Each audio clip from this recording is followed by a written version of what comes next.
وَلَقَدْ يَسَّرْنَا الْقُرْآنَ لِلذِّكْرِ فَهَلْ مِن مُّدَّكِرٍ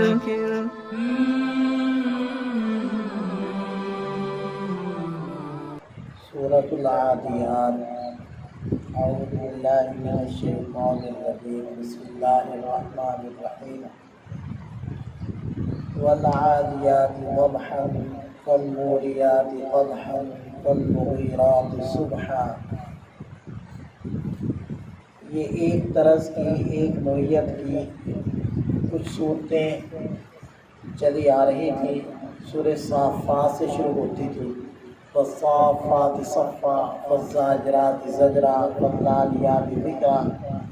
اس کے بعد تھی سورہ زاریات، والزاریات ضربا فالحاملات وقرا فالجاریات یسرا فالمقسمات امرا۔ اس کے بعد تھی سورہ مرسلات، والمرسلات عرفا والعاصفات عصفا والناشرات نشرا فالفارقات فرقا۔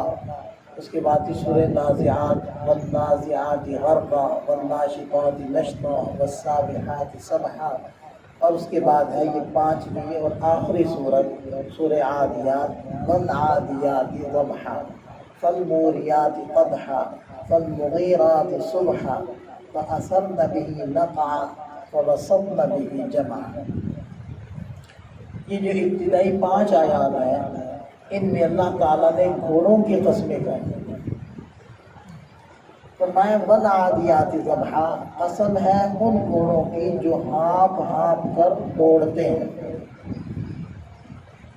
فالموریات قدحا، پھر وہ جو اپنے ٹانپوں کے ذریعے سے چنگاریاں اڑاتے ہیں، کیونکہ گھوڑے کے ٹانپ کے نیچے لوہے کی پتری لگی ہوتی ہے، اور جب اس کو تیز دوڑاتے ہیں آپ پتھروں پر تیزی سے اس کے ٹانپ پڑتے ہیں تو اس سے پھر چنگاریاں اڑاتی ہیں۔ فالمغیرات صبحا، پھر وہ جو صبح سویرے یلغار کرتے ہیں۔ فَأَثَرْنَ بِهِ نَقْعًا، پھر وہ اس موقع پر دھول اڑاتے ہیں۔ فَوَسَطْنَ بِهِ جَمْعًا، پھر وہ کسی جمگھٹے کے بیچوں بیچ گھس جاتے ہیں۔ یہ 5 قسمیں اللہ تعالیٰ نے کھائی ہیں۔ اس کے بعد ارشاد فرمایا إِنَّ الْإِنسَانَ لِرَبِّهِ لَكَنُودٌ، یقیناً انسان اپنے رب کا بڑا ناشکرا ہے۔ اب ان قسموں کو آپ اس کے ساتھ جوڑیں کہ اللہ تعالیٰ ان گھوڑوں کی قسمیں کھا رہے ہیں جو جنگ کے اندر استعمال ہوتے ہیں اور باقاعدہ ایک جنگی سپاہی کے طور کے اوپر لڑتے ہیں۔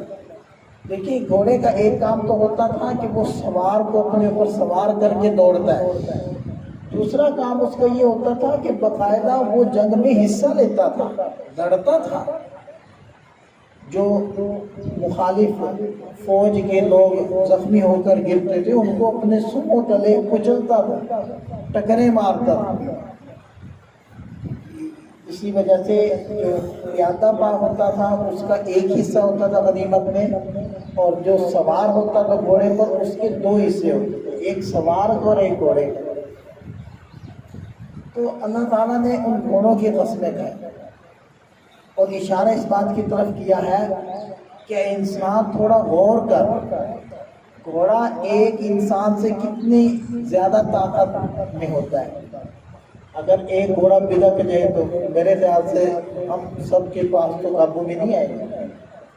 تو اتنا طاقتور حیوان اللہ تعالیٰ نے انسان کے بس میں کر دیا، اور پھر انسان اس سے اپنا کام لیتا ہے، جنگوں جیسے کاموں کے اندر اس کو استعمال کرتا ہے، مجمعوں میں گھستا ہے، مخالفین کو قتل کرتا ہے۔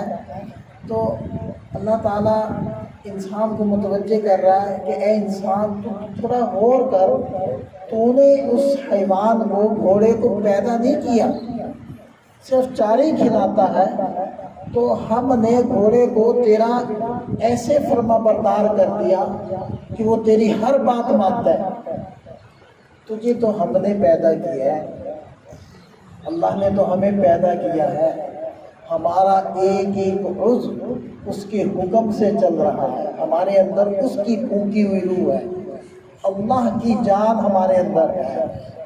وَنَفَخْتُ فِيكَ مِن رُوحِي، اللہ تعالیٰ فرماتے ہیں میں نے اپنی روح تجھ میں پھونکی۔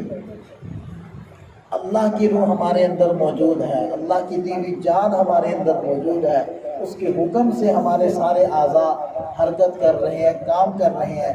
پھر اللہ تعالیٰ نے ہمارے جسم سے باہر اتنی نعمتیں دی ہیں، ہم گن نہیں سکتے، شمار نہیں کر سکتے، اچھے جائیں گے ان کا شکریہ ادا کریں۔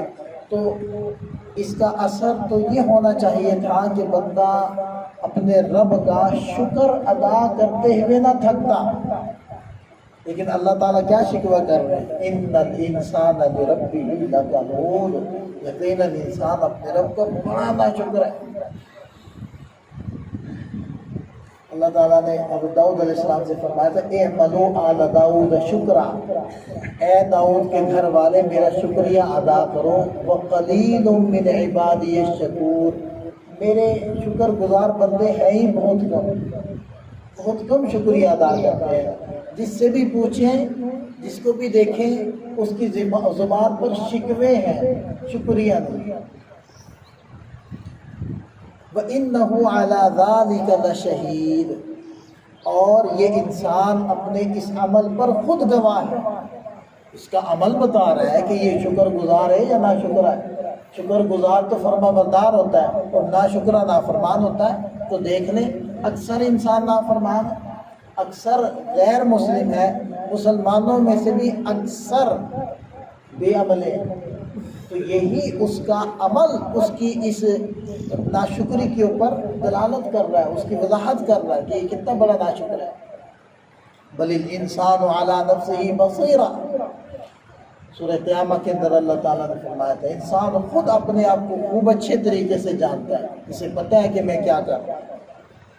وَإِنَّهُ لِحُبِّ الْخَيْرِ لَشَدِيدٌ، ہاں یہ مال کی محبت میں بڑا سخت ہے۔ ایک تو قدرتی طور پر اللہ تعالیٰ نے فطرتی پیدائشی طور پر انسان میں مال کی محبت رکھی، ہر ایک میں، لیکن ایک مال کی محبت وہ ہوتی ہے کہ انسان کو جائز ناجائز کی تمیز ختم ہو جائے، اور وہ مال کمانے کے اندر اس قدر مشغول اور منہمک ہو جاتا ہے کہ اللہ تعالیٰ کے احکامات ٹوٹ جاتے ہیں۔ اذان ہو رہی ہے، اس کو اپنے گاہکوں سے فرصت نہیں ہے، اس کو اپنے کام کاج سے فرصت نہیں ہو رہی ہے، یہ ایسا شخص مراد ہے۔ وَإِنَّهُ لِحُبِّ الْخَيْرِ لَشَدِيدٌ، یہ ہے جو مال کی محبت میں بڑا سخت ہے اور شدید ہے۔ ورنہ جو اذان ہونے پر اپنا کام چھوڑتا ہے، اپنی دکان چھوڑتا ہے، تو اس میں تو پھر اللہ تعالیٰ کی محبت زیادہ ہوئی ہے۔ افلا یعلم اذا بعثر ما فی القبور، کیا یہ نہیں جانتا کہ جب بکھیر دیا جائے گا جو کچھ قبروں میں ہے، یعنی نکال باہر کیا جائے گا، یعنی قبروں سے مردوں کو زندہ کر کے باہر نکالا جائے گا۔ وحصل ما فی الصدور، اور جو کچھ سینوں میں ہے اس کو حاصل کر لیا جائے گا، یعنی راز فاش کر دیے جائیں گے، کھول دیے جائیں گے۔ ان ربهم بهم یومئذ لخبیر، یقیناً ان کا رب ان بندوں کو اس دن ان بندوں کی حالت کو خوب اچھے طریقے سے جانتا ہے کہ پھر ان کی حالت کیا ہوگی۔ یہ قیامت کے احوال کی طرف اللہ تعالیٰ نے اشارہ کر دیا ہے کہ انسان تیرا سب کچھ کیا کرایا کل قیامت کے دن کھل کر سامنے آ جائے گا، لہذا اپنی آخرت کی فکر کرو، اپنے رب کے سامنے پیشی کی فکر کرو۔ اللہ تعالیٰ ہمیں سمجھ عطا فرمائے۔